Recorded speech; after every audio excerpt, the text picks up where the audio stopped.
Viewers, நாங்களுடைய Lakshmi. நீங்கள் பார்த்துருக்கிறது 0 Lakshmi. Yearly மார்னிங்லேயே நம்மளுடைய சுவாமி ஒரு அப்டேட் கொடுத்துருந்தார். கிட்டத்தட்ட அந்த அதிகாலை விடியல் அந்த டைமில். ஓகே, பார்த்தீங்கன்னா வாராங்கல், அப்புறம் வந்துட்டு ராய்ப்பூர், புவனேஸ்வர்னு கிட்டத்தட்ட 1000 கிலோமீட்டருக்கு பக்கத்தில் இருக்க அந்த ட்ராவலோட மேப் தான் அந்த லொக்கேஷனில் இருக்குது. இன்னும் தமிழில் எழுதியிருக்கிறதுனால ஓகே, தமிழ் ரிலேட்டடான விஷயம் அப்படிங்கிறனால தமிழ்நாட்டு சைடில் இருக்கார் அப்படிங்கிறது ஒரு சின்ன கேஸ். ஓகேவா, நான் நேற்றே சொல்லியிருந்தேன். பட் ஆனால் இது சொன்னதில் ஒரு மாற்றம். இது வந்து சுவாமியோட வண்டி ஐ திங்க். அந்த பக்கம் வந்து ருத்ரனோடது கன்ஃபார்ம். ஏன்னா ருத்ரன் எப்போதுமே வீடியோ போடுவார். கிட்டத்தட்ட அந்த வண்டியோட அமைப்பு ஒரே மாதிரி தான் இருக்குது 2 வீடியோலையும். ஆனால் அந்த சீட் வந்து வித்தியாசப்படுது. சாரி, நிறைய பேர் கமெண்டில் சொல்லியிருந்தீங்க நேற்று.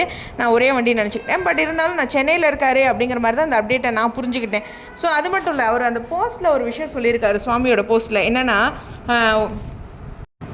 லாஸ்ட் பால் விக்ட்ரி அப்படின்ட்டு அந்த சாங் இருக்கும் இல்லையா, அவர் வந்து ஃபஸ்ட்டு நாள் நைட்டே வந்து எங்கேயோ கிளம்பிட்டார் அப்படிங்கிறது அந்த பஸ்ஸை வச்சு கண்டுபிடிச்சிட்டோம். அப்புறம் சென்னை வந்திருக்காரு போல். எனக்கு தெரில, நாட் ஷுர் சென்னைன்ட்டு. பட் ஆனால் தமிழ்நாடு தான் பார்க்க. ஒருவேளை சவுண்ட் பார்ட்டிக்கு சர்ப்ரைஸாக ஒரு குட்டியாக வந்துட்டு போவாரோ அப்படிங்கிற மாதிரி ஒரு சின்ன கெஸ் இருக்குது. அது என்னமோ தோணிகிட்டே இருக்குது. அவர் நைட்டு இதுக்காக கூட வந்திருக்கலாம் அப்படிங்கிற மாதிரி.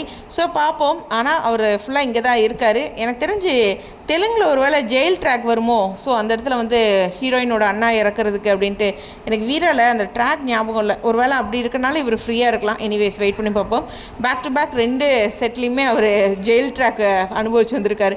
எனிவேஸ், உங்களுடைய கருத்துக்கள் ஸ்டேடியம்.